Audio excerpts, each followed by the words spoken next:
Hey there, Zach here from the Car Guy Chronicles. Today we're going to talk about dealer profits, the who, the what, and how they make their money. The results may surprise you. So the next time you go in for your new car purchase, you might be better informed. So stick around. Okay, so today I kind of wanted to break down a little bit about how dealers make their profits. A lot goes into an auto dealership's overall health and wellness than just the amount of money that they made on your transaction. You come in, you buy a car, there's a lot more to it than that. So right off the bat, I kind of wanted to talk about percentages. Now this is average dealer profit per department. And this was something that I distilled from Cox Automotive, NADA, and a lot of the sources that you can find pretty much anywhere. But this chart breaks it down into percentages, not the amount of money that they're making on you, but what each department will make that goes towards the store's overall growth and profit. So this first graph that I have here for you, this first pie chart that I have for you, shows that the overwhelming amount of profit is coming from your parts and service department. 53%. So on the average dealership that you go into, if they have a service department, that's how much money they're contributing in terms of a percentage to the overall profit of the store. And you can see finance is 27%. I've seen it as high as 50% in some of the research that I've done. And then you have 15% for used sales and a whopping 4% on new car sales, gross profit. So you guys can kind of see when you go in to negotiate a deal with a customer, it's more about them having your car as a unit in operation that they can service in the future in order to maybe retain some of that profitability. And 53% of overall growth and overall profit margin in the store is a pretty big chunk. Next, I'd like to maybe give you an insight. This was the last dealership that I worked in a couple of years ago, and this shows you how overwhelmingly that if a car has a lot of units in service going in and out of the service department, what a difference it can make to your overall profit in the store.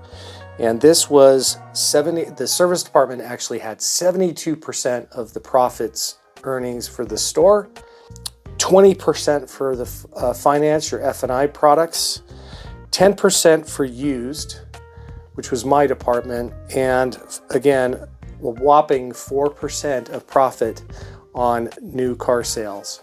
So you can clearly see that the health of a dealership is not driven by anything related to sales.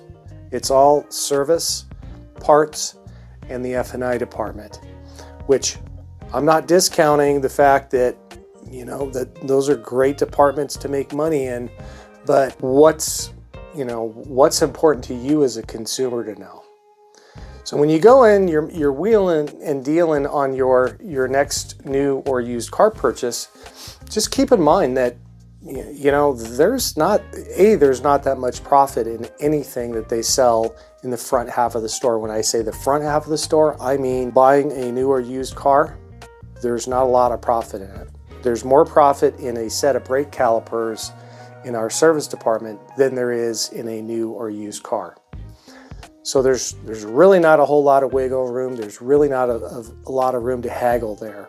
So the absorption rate is something that I think everybody should know about, and that is the amount of profit that the dealership makes from a specific department in order to keep the lights on and keep the dealership profitable.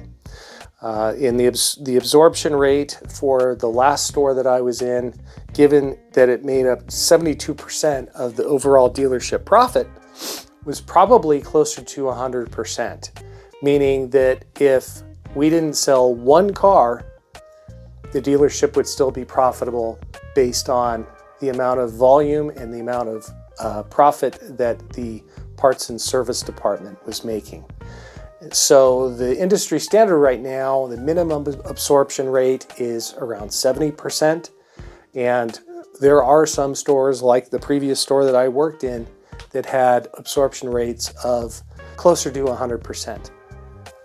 And that has to do with how many cars they have coming in by people that have purchased from there, or maybe bought from out of the area, but they're still having their cars serviced in our service department.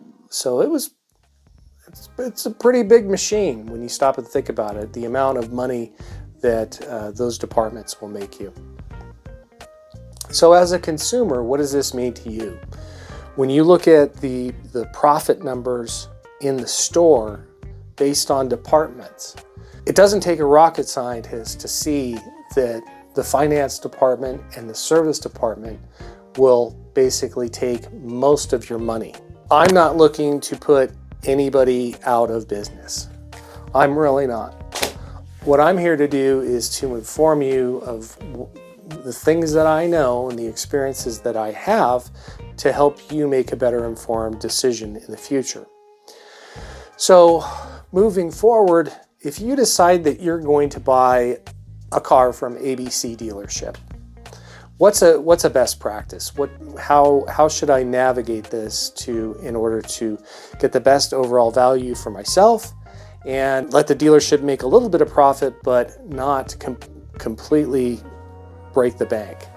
So the first thing that you're going to want to do, and I've talked about this in my other videos, is you never, ever, ever want to use the F&I department for anything unless you're getting a car that has a subvented rate like a 2.999 or 3.99 rate through the manufacturer. Do not finance with those people, because the finance departments get a buy rate. Let's say they get a buy rate of 6% from Bank of America on your transaction. When they call you back in to the F&I department to sign your paperwork, if it's 6.99 buy rate through B of A, they're going to mark it up 2 to 2.5 points. And that's perfectly legal. That's what they do. That's how they make their profit. But they typically get a discounted rate from the lender. If it's not from the manufacturer, again, the manufacturer may have a 2.99 or a 3.99 rate available. They have the ability to get a lower buy rate from the lender and mark it up. There used to be no cap on rate markup, and it was one of the things that caused the industry to become more regulated. So the finance department will also try to sell you aftermarket products, warranty, low jack, paint and fabric protection, wheel and tire protection. If you lose your keys, they have a plan for that. All of these aftermarket products can be purchased for less elsewhere. You know, could they sell you a warranty that's backed by the manufacturer? Yeah, they could.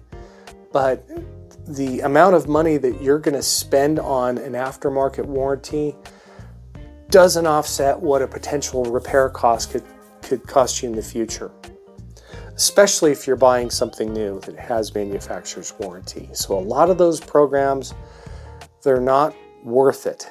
Statistically, if you look, you're probably never going to use that if you spend the money on it. So going to your own bank or credit union makes the most sense. You have more control over the transaction when you do that.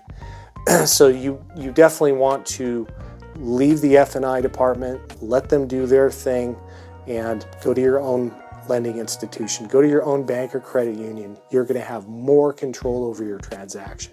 The next thing that you're going to want to do is, unless you are going specifically to the dealer to have a repair on your car under warranty, I would source a good local mechanic that you have a relationship with, somebody that you trust, and somebody that has rates that are not only negotiable, but are less than the dealer's. I bought my car 3 years ago at a local dealer. It was a new car. I negotiated the deal up front. I got my own financing, and I haven't been back to that dealer once. I've had no issues with it that would be covered under warranty, and I have my own mechanic, somebody that I know and trust, that doesn't charge me as much as the dealership. I go to them to have my oil changes and my maintenance done. Obviously, if you're going to have warranty work done on the car, get it done through the dealer. That doesn't cost you anything. So I would say that those tips that I've given you are going to help you save money. And obviously, when you look at the amount of money that the profit center in the dealer, that you can see overwhelmingly between 50 and 70% of profit in each dealership is going to come from your parts and service. That's where they're getting you. They're not making money on you buying the car. They really aren't. Whether it's a new car or a used car, when you look at the percentages, it's really not a lot of money when you look at the overall picture.